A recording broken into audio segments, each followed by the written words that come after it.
ರಾಜ್ಯದಲ್ಲಿ NDA BJP ಮತ್ತು ಬಿಜೆಪಿಯ ಮೈತ್ರಿ ಪಕ್ಷ JDS ಈ ಎರಡೂ ಪಕ್ಷಗಳ ನಾಯಕರು ಈಗ ಹೊಸ ಚರ್ಚೆಯನ್ನ ಹುಟ್ಟು ಹಾಕಿದ್ದಾರೆ. ಖುದ್ದು ಬಿಜೆಪಿ ರಾಜ್ಯಾಧ್ಯಕ್ಷ BY ವಿಜೇಂದ್ರ ಅವರು ಇತ್ತೀಚೆಗೆ ಮಾತಾಡ್ಬೇಕಾದ್ರೆ ಒಂದು ಮಾತನ್ನ ಹೇಳಿದ್ರು. 2024 ಲೋಕಸಭಾ ಚುನಾವಣೆಯ ನಂತರ ರಾಜ್ಯದಲ್ಲಿ ಬಹುದೊಡ್ಡ ಬದಲಾವಣೆ ಆಗುತ್ತೆ, ಸಿದ್ದರಾಮಯ್ಯ ಅವರು ಮುಖ್ಯಮಂತ್ರಿ ಆಗಿರ್ತಾರೋ ಇಲ್ವೋ ಗೊತ್ತಿಲ್ಲ ಅನ್ನುವಂತ ಒಂದು ಸಂದೇಶ ನೀಡಿದ್ರು. ಬಜೆಟ್ ಮಂಡನೆಯ ಬಳಿಕ ಕುಮಾರಸ್ವಾಮಿ ಅವರು ಕೂಡ ನೆಕ್ಸ್ಟ್ ಬಜೆಟ್ ಅನ್ನ ಸಿದ್ದರಾಮಯ್ಯ ಅವರು ಮಂಡಿಸ್ತಾರೋ ಇಲ್ವೋ ಗೊತ್ತಿಲ್ಲ ಅನ್ನುವಂತಹ ಮಾತನ್ನ ಹೇಳೋ ಮೂಲಕ ಒಂದು ಸಂದೇಶ ರವಾನಿಸಿದ್ದಾರೆ. ಅದು ಸುಮಾರು 20,000 ಕೋಟಿಯ ಒಂದು ಸಂದೇಶ. ಆಪರೇಷನ್ ಏನಾಗಬಹುದು? 2024 ಲೋಕಸಭಾ ಚುನಾವಣೆಯಲ್ಲಿ ಒಂದು ವೇಳೆ ಬಿಜೆಪಿ 18ಕ್ಕಿಂತ ಹೆಚ್ಚು ಸ್ಥಾನಗಳನ್ನ ಗೆದ್ರೆ ಮುಖ್ಯಮಂತ್ರಿ ಆಗಿರುವಂತಹ ಸಿದ್ದರಾಮಯ್ಯ ಅವರನ್ನ ಇಳಿಸ್ಲಿಕ್ಕೆ ಅವರದ್ದೇ ಪಕ್ಷದ ಸುಮಾರು 40 ಶಾಸಕರನ್ನ ಸೆಳೆಯುವಂತದ್ದಕ್ಕೆ ಚುನಾವಣಾ ಬಾಂಡ್ಗಳಿಂದ ದೇಪಿರುವಂತಹ ದುಡ್ಡು ಇರಬಹುದು, ಅಥವಾ ಅಲ್ಲಿ ಇಲ್ಲಿ ರಾಜ್ಯಗಳಿಂದ ಎತ್ತಿರುವಂತಹ ದುಡ್ಡು ಇರಬಹುದು, ಅಥವಾ ಬಹುದೊಡ್ಡ ಉದ್ಯಮಿಗಳ ದೇಣಿಗೆಯಿಂದ ಬಂದಿರುವಂತಹ ದುಡ್ಡು ಇರಬಹುದು. ಇಂತಹ ದುಡ್ಡಿನ ಮೂಲಕ ಸುಮಾರು 40 ಶಾಸಕರನ್ನ ಮತ್ತು ಅಹಿಂದ ಮುಖ್ಯಮಂತ್ರಿಯನ್ನ ಅವರ ಸರ್ಕಾರವನ್ನ ಕೆಡವಲಿಕ್ಕೆ ಖುದ್ದು ಕುಮಾರಸ್ವಾಮಿ ಅವರು, ದೇವೇಗೌಡರು, ಬಿಜೆಪಿಯ ನಾಯಕರು ಜಂಟಿಯಾಗಿ ಒಂದು ರಣತಂತ್ರವನ್ನ ರೂಪಿಸ್ತಿದ್ದಾರೆ ಅನ್ನುವಂಥದ್ದು ಚರ್ಚೆ.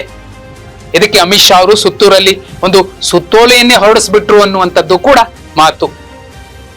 136 ಶಾಸಕ ಬಲ ಇರುವಂತಹ ಕಾಂಗ್ರೆಸ್ ಅನ್ನ ಕೆಡವೋಕೆ ಸಾಧ್ಯನಾ? ಒಂದು ವೇಳೆ ಸಾಧ್ಯ ಅನ್ನೋದಾದ್ರೆ ಎಂತಹ ಶಾಸಕರು ಸಿದ್ದರಾಮಯ್ಯ ಅವರ ವಿರುದ್ಧ ನಿಲ್ತಾರೆ?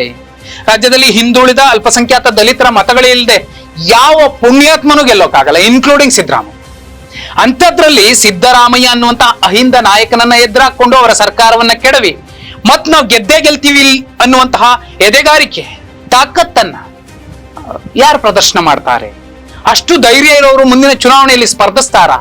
ಅವ್ರು ಮತ್ತೆ ಗೆಲ್ತಾರ? ಇಂತಹ ಎಲ್ಲ ಪ್ರಶ್ನೆಗಳು ಕೂಡ ಕಾಂಗ್ರೆಸ್ಸಿಗರೇ ಪ್ರಶ್ನೆ ಮಾಡ್ತಿದ್ದಾರೆ. ಆದಾಗ್ಯೂ 20,000 ಕೋಟಿಯನ್ನ ತಂದು ಒಬ್ಬ ಅಹಿಂದ ಮುಖ್ಯಮಂತ್ರಿಯ ಸರ್ಕಾರವನ್ನ ಬಿಜೆಪಿ ಕೆಡವೋಕೆ ಮುಂದಾಗಿದೆ ಅನ್ನೋದಾದ್ರೆ ರಾಜ್ಯದಲ್ಲಿರುವಂತಹ 86% ಅಲ್ಪಸಂಖ್ಯಾತರು, ಹಿಂದುಳಿದವರು, ದಲಿತರು ಇವರಿಗೆ ಸ್ವಾಭಿಮಾನ ಇರುತ್ತೆ. ಅವರು ಕೂಡ ಅರೆ ನಮ್ಮ ನಾಯಕನನ್ನ ಇಳಿಸಿದ್ದು ಬಿಜೆಪಿ ಅನ್ನುವಂಥದ್ದನ್ನ ಎದೆಯಲ್ಲಿ ಇಟ್ಕೊಂಡ್ರೆ ಬಿಜೆಪಿ ರಾಜ್ಯದಲ್ಲಿ ಮತ್ತೆ ಗೆಲ್ಲೋಕ್ಕಾಗುತ್ತಾ? ಬಿಜೆಪಿಯ ಚಿಹ್ನೆ ಅಡಿ ಯಾರಾದ್ರೂ ಬಂದು ನಿಂತ್ಕೊಳ್ಳೋ ಧೈರ್ಯ ತೋರಿಸ್ತಾರ? ಮುಖ್ಯಮಂತ್ರಿ ಸಿದ್ದರಾಮಯ್ಯ ಅವರ ಸರ್ಕಾರವನ್ನ ಕೆಡವಲೇಬೇಕು ಅನ್ನೋದಕ್ಕೆ ತೀರಾ 20,000 ಕೋಟಿಯನ್ನ ಎಲ್ಲಿಂದ ತರ್ತಾರೆ? ಅದೆಲ್ಲ ಒಳ್ಳೆ ಹಣನ ಅಥವಾ ಕಪ್ಪು ಹಣನ? ಖಾಂಗನ ಖಾನೆದುಂಗ ಅನ್ನುವಂಥವ್ರು ಎಲ್ಲಿಂದ ತರ್ತಾರೆ ಇಷ್ಟೊಂದು ದುಡ್ಡು? ಕಪ್ಪು ಹಣವನ್ನ ತಂದು ಬಿಡ್ತೀವಿ, ಎಲ್ಲರ ಅಕೌಂಟ್ಗೆ 15 ಲಕ್ಷ ಹಾಕ್ತೀವಿ ಅನ್ನುವಂಥವ್ರು ಈಗ ಕಾನೂನಾತ್ಮಕವಾಗಿ ಚುನಾವಣಾ ಬಾಂಡ್ ಹೆಸರಿನಲ್ಲಿ ಅದೇ ಕಪ್ಪು ಹಣನ ವೈಟ್ ಮಾಡ್ತಿದಾರಲ್ವಾ?